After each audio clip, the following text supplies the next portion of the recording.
Hi guys, welcome. If you stumbled across this video, you're looking into the Supernal bushings for the FC chassis. These are for the front control arms. These are the fronts and these are the rears. I personally had been looking at these for quite some time on Right Hand Drive Japan. They're pricey to say the least. These are $142 before taxes and shipping, and these are about $300 before taxes and shipping. I had been looking into these for quite some time. I had gone on the RX7 club and there wasn't much write-up about them. Granted, they're really pricey, so a lot of people didn't buy them. And if you go to the Supernal website, it's all in Japanese, so if you can read Japanese, kudos to you. I had to use Google Translate, but ultimately, from the information that's provided, they give you the measurements of what needs to be cut on the control arms. It works for both the S4 and the S5 chassis, but these are not bolt-on, these are not plug and play. So I wanted to do this video to go over the modifications that need to happen, and hopefully this helps you if you're interested in buying these or you're on the fence between the Energy and the Supernal bushings. Now, before I dive into the details about the front and the rear bushings, I do want to start by saying that I'm currently running the Energy bushings on my chassis. I've had them for about 5 years now and I absolutely love them. The reasoning behind this purchase is because I want to try them, and I'm pretty much converting everything on my car to solid or spherical. So this was left on the list. So I hope this helps you guys, and we'll start with the fronts.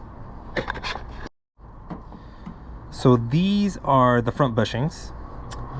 The only modification to the control arm is that you have to remove about 10 millimeters from the front side of the arm, and then you have to press these in. So how it works is you're going to put this bearing in here, you put the rest of the cup in there, and you're going to press this into the actual control arm, similar to the Energy bushings.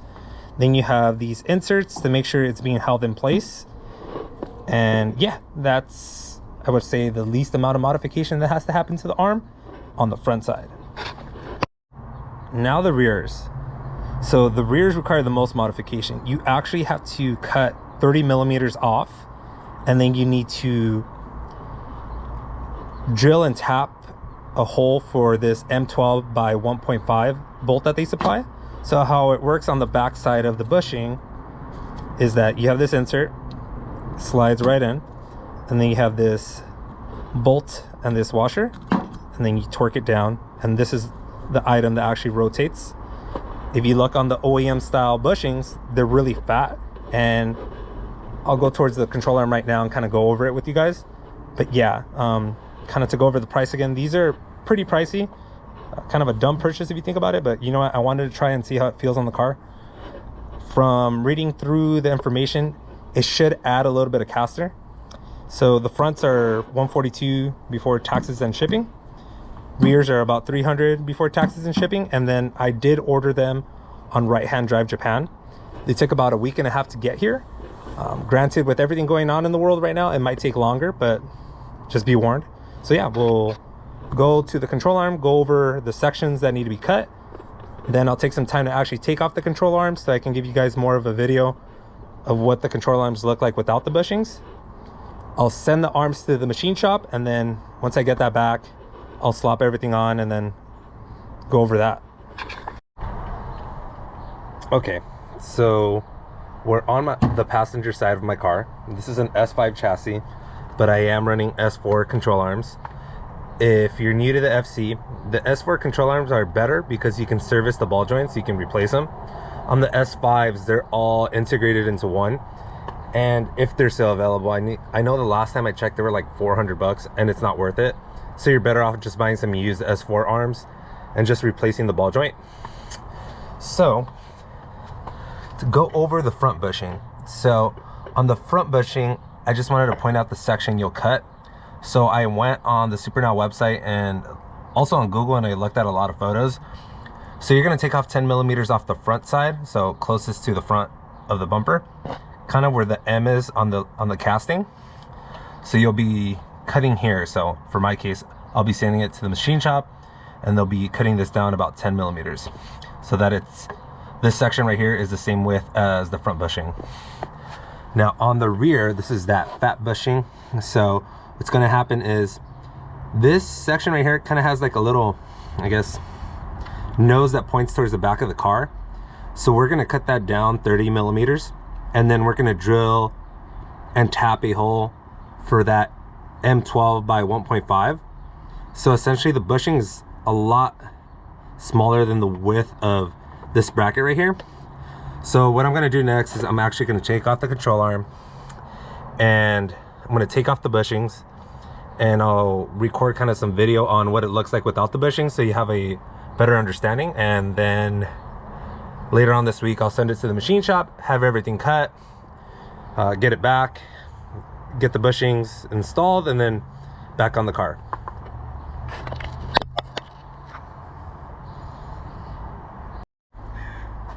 Okay, so I took out the front control arms. This is the passenger side, and this is the driver's side. So we'll start on the front bushing. So this is the energy bushing that I took off. They're pretty easy to take off if they are the poly bushings.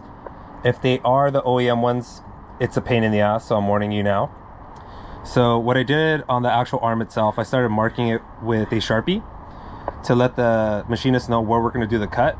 So essentially we're going to cut kind of around where the M is at. So it's about 10 millimeters, but I'm just going to have the machinist measure and make sure the width of this is equal to the width of the bushing.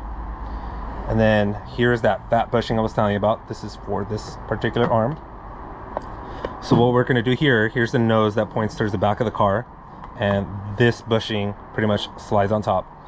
So what we're going to do is we're going to cut from here to here, approximately 30 millimeters. And then on the back side, we're gonna drill and tap a hole for that M12-15. So yeah, so next up is the machine shop. And then when I get everything back, I'm gonna press in the bushing and then slap it on the car. And then I will need an alignment again, which is fine.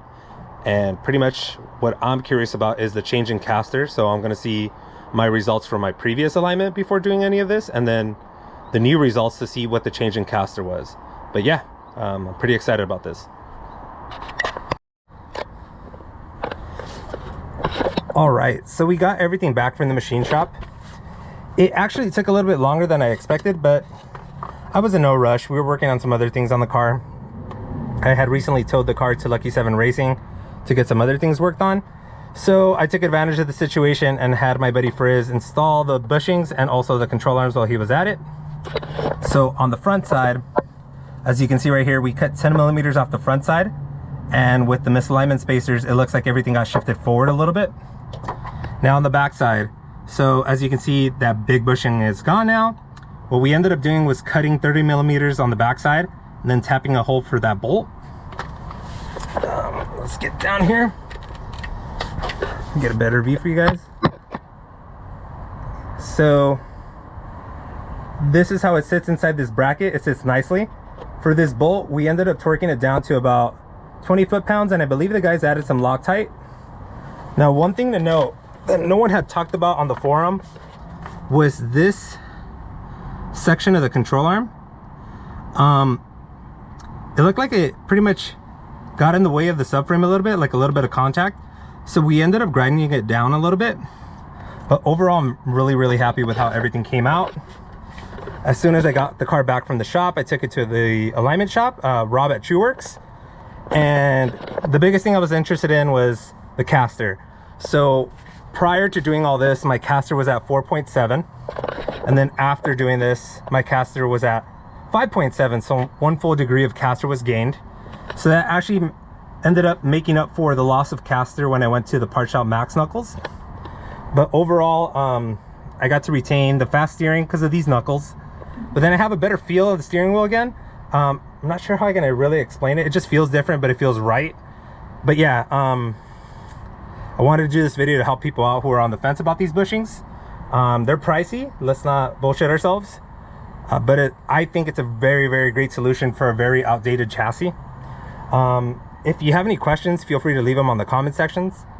I'll do my best to answer them to the best of my abilities. But yeah, I hope this helps somebody out there, and you know, good luck with your FC project.